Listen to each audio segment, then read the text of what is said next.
মানবতা আজ কোথায় গিয়ে দাঁড়িয়েছে দেখুন। আমরা জানতাম আদিম যুগ থেকে ঘোড়ার গাড়ি, মহিষের গাড়ি, এগুলোতে আমরা জিনিসপত্র এখান থেকে ওখানে নিয়ে যেতাম, কিন্তু এই মানে না। দেখুন অবলা জনার, তারা বলতে পারে না কি পরিমাণ লোড দিয়েছে। ঘোড়াটি দেখুন কিভাবে কান্নাকাটি করছে, ওর চোখ দিয়ে অঝরে জল ঝরছে। আসলে আমরা মানুষ কোথায় গিয়ে দাঁড়িয়েছি, আজ মানবতা কোথায়? আসলে এইভাবে লোড দেওয়া কিন্তু ঠিক না। আপনারা যারা এই কাজগুলো করেন তাদেরকে আমি অনুরোধ করব, যারা মহিষের গাড়ি, ঘোড়ার গাড়িতে আপনারা মাল আনা নেওয়া করেন, তাদের কাছে আমি অনুরোধ করে বলি আপনারা ওভারলোড কখনো দিবেন না।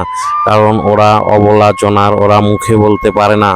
তাই আপনাকে অবশ্যই এগুলো খেয়াল করতে হবে যে ও কতটুকু ওজন বহন করতে পারে, সেইভাবে আমরা অবশ্যই ওজন বহন করব। আসলে দেখেন আমরা মানুষ অনেক সময় অনেক ওজনের জিনিস মাথায় নেই, তখন অনেক কষ্ট লাগে।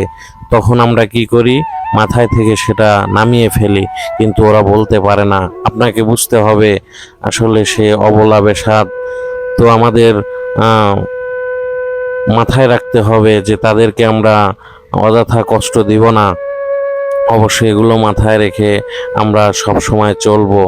আমার এই ভিডিওটি আপনারা অনেকেই দেখবেন, দেখার পরে হয়তো অনেকের মন খারাপ হতে পারে। ভাই, আমি আপনাদের মনে কষ্ট দেওয়ার জন্য ভিডিওটি তৈরি করিনি, আপনাদের সচেতন করার জন্য, মানবতা আপনাদের সামনে তুলে ধরার জন্য আমি এই কাজটা করেছি।